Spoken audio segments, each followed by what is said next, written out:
This screencast is on kinetics, and it is specifically focusing on the average rate of reaction. Alright, so what do we mean by rate of reaction? The rate of the reaction is how fast a reaction proceeds. Some reactions will go fast, some will go slow, and it's going to be dependent on several factors. You can have effects in the speed of the reaction based on the concentration of the reactants. You can have the speed of the reaction affected by the temperature. You can have the speed affected by whether a catalyst is there, and then the surface area. A catalyst we will see later on in a later screencast, and it will, by definition, cause a reaction to go faster. Catalysts don't make reactions go slower. Alright, so the average rate of a reaction is just like an average speed. It is the overall generic speed. It's not what it is instantly at the beginning or at the end. It is the average overall rate. And the focus of kinetics will be looking at the reactants. The majority of the computations deal with the reactants as opposed to the products. So we are going to be looking at a speed that is going to indicate the change of some reactants over a specific amount of time. So we will be looking at it with some characters. The delta will become a common thing. You will see the delta moles there. So that really means the change in moles.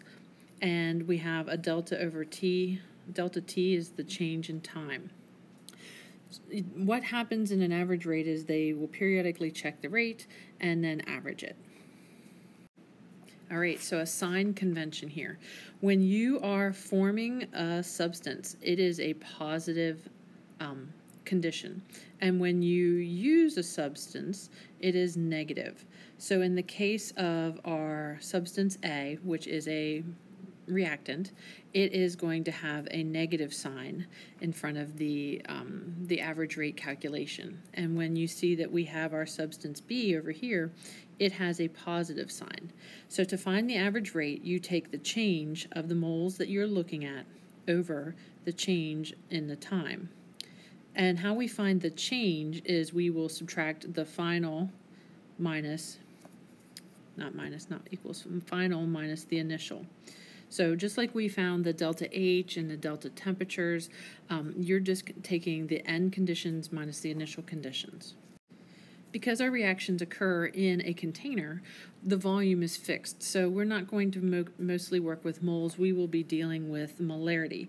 And when we have molarity, which is moles per liter, in case you've forgotten, moles per liter, molarity is also shown with these brackets. So when they're asking you for the bracket A, that is really the molarity of the concentration of substance A. So you will be able to use those brackets when you are indicating a concentration. You can have an average rate or an instantaneous rate. And in an instantaneous rate, you are looking at a specific time. So in this graphic on the right, the first one is at time 0. So up here, if you put a dot on the data and you draw a tangent line, so just touching that specific time, the tangent line will indicate the slope, which is the instantaneous rate. Over here we have the value at 600 seconds, so you draw your tangent line, and the slope of that line is the instantaneous rate. So what does all this mean? You can be asked to look at a graph and come up with the slope to find the instantaneous rate, but mostly you're going to be asked to determine the average rate. And they will give you an equation, much like this one here on this example, but with real substances, and they will ask you to come up with the rate. So what you have to do is you have to use the coefficients to indicate that how much or how fast the substance is disappearing or appearing, and you need to have a sign along with the concentration over the time factor. So if you were using real numbers, you would, for instance, A, the rate that it disappears is 1/2 of A, so we would then put in our concentration. But for B, it's 1/3 disappearing. C is 1. There's no fraction here in the middle.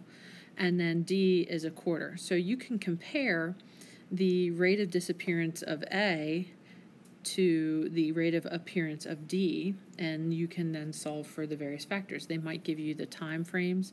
They may give you 3 of the 4 things. So maybe they give you the concentration of A and the time, and they ask you about the concentration of D. So you would treat this this rate value like a conversion factor, or like we did in stoichiometry, and you can then calculate.